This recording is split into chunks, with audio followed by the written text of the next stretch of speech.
قائم کرنے کی علامت سمجھی جاتی ہے۔ وہاں اسرائیل نے ایک ایسا حملہ کیا جس نے نہ صرف قطر بلکہ پوری دنیا کو ہلا کر رکھ دیا۔ ایک خوف کی کیفیت ہے سر، ایک نیچرلی خوف کی، اتنا بڑا دھماکہ۔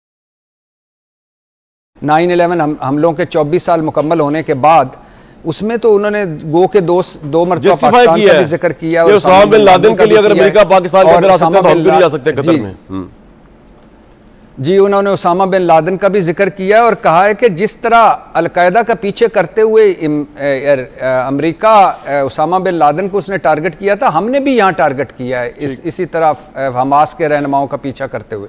حالانکہ وہ یہ ثالثی اور مذاکرات اور یہ قطر کی انکشاف ہوا ہے، بلکہ دعویٰ ہوا ہے اسرائیلی عہدیدار کی طرف سے کہ اس حملے کی نہ صرف امریکہ کو پیشگی اطلاع تھی بلکہ امریکہ نے اس حملے کے لیے مدد بھی کی۔ وہاں پہ امریکن بیسز ہیں اور اپنے الائز پہ حملہ کروایا امریکہ بہادر نے، اس میں کیا سبق پنہا ہے ہمارے لیے؟ آج کے حملے کے بعد اسرائیل تو اس بات کا اعلانیہ طور پر اعتراف کر رہا ہے کہ اب تو وہ کسی ملک کو نہیں چھوڑے گا، کسی بھی مسلمان ملک کو۔ تو بخاری صاحب، اب تو یہ ان کنٹریز کا، عرب ممالک کی کنٹریز کا پاکستان نے نہ صرف کنڈیم کیا بلکہ اسرائیل کے حملے کے بعد وہاں جا کے جس طرح ہم نے ایران کے اوپر کیا تھا، یہی ہم نے قطر کے ساتھ کیا ہے کہ یہ سولیڈیرٹی اسلامی بلاک کی، آپ اس کو چھوڑ دیں کہ OIC کیا کرے گی یا محمد بن سلمان کل پرسوں میں یہ سارے وزرائے خارجہ مل رہے ہیں، وہ کیا فیصلے کریں گے، ضرور کرنے چاہیے، جن کے بارے میں منصور جعفر صاحب بھی کہہ رہے تھے کہ فضائی پابندی لگائیں، کچھ بھی کریں، وہ کر سکتے ہیں تو کریں، لیکن پاکستان ترکی، ایران، یہاں تک کہ پاکستان بھی غیر محفوظ ہے۔ تو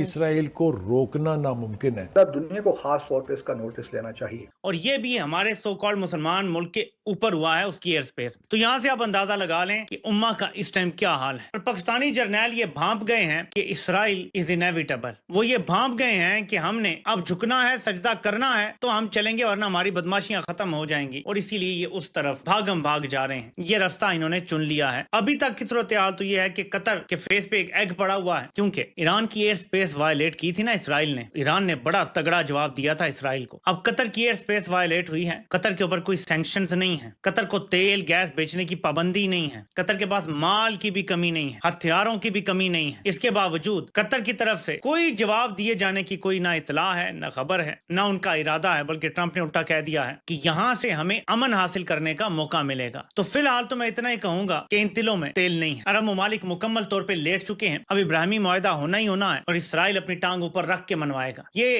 اگر ماننا ہی تھا تو 30 سال پہلے مان لیتے، کم از کم کچھ باتیں اسرائیل سے منوا لیتے، کوئی خطہ زمین اسے کہتے کہ چھوڑ دو اور اتنا رہنے دو فلسطینیوں کے۔ سب ایران پر پہلے حملہ ہوا، فلسطین پر تو کافی عرصے سے جاری ہے، اور اب دوحہ کا رخ کر لیا گیا اسرائیلی فورسز کی جانب سے، کیا سمجھتے ہیں؟ اور پھر وہ اس بات کا اعتراف کر رہے ہیں کہ امریکہ نے مدد فراہم کی ہے۔ اس سچویشن کو آپ کس طرف جاتا دیکھ رہے ہیں؟ نیتن یاہو کے ساتھ ساتھ ٹرمپ بھی اتنا ہی بڑا مجرم ہے جس نے یہ انسانیت سوز، یعنی جو جس کو کہتے ہیں نسل کشی کا جو عمل وہاں جاری رکھے ہوئے ہیں، اس میں امریکہ برابر کا شریک ہے۔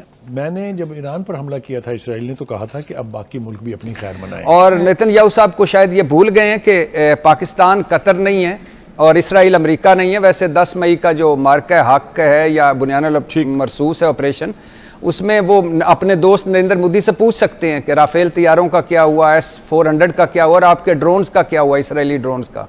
تو ظاہر ہے نہتے لوگوں کو مارنا کوئی مردانگی نہیں ہے، مگر اب جو ہے بات وہاں پہنچی ہے جہاں ان لوگوں کو اکٹھا ہونا پڑے گا۔ ٹرمپ صاحب اور اسرائیل گڈ کپ بیڈ کپ کھیل رہے ہیں، ان کو سمجھانا پڑے گا، بات آگے لے جانا پڑے گی۔ باقی آپ کی بات ٹھیک ہے کہ کرنا ہونا وانا کچھ نہیں، ظاہر ہے اسرائیل سے نہیں لڑ سکتے یہ، لیکن بہرحال اگر تجارتی، سفارتی، آئل، سرمایہ کاری، یہ کارڈز استعمال ہو جائیں تو بہت پوائنٹ آ گیا سر آپ کا۔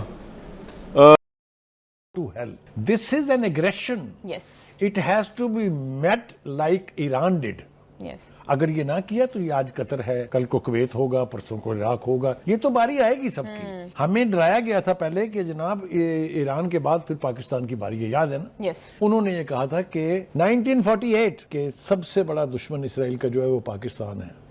یہ بات میں پھر وثوق سے کہہ رہا ہوں، اللہ کرے کہ ہمارے حکمرانوں کو بھی غیرت آئے۔ جی بالکل، ہمارے حکمران بھی صرف لفظی جنگ تک نہ رہے اور صرف مذمت کرنے سے کچھ نہیں ہونے والا، میں بتا رہا ہوں آپ سے۔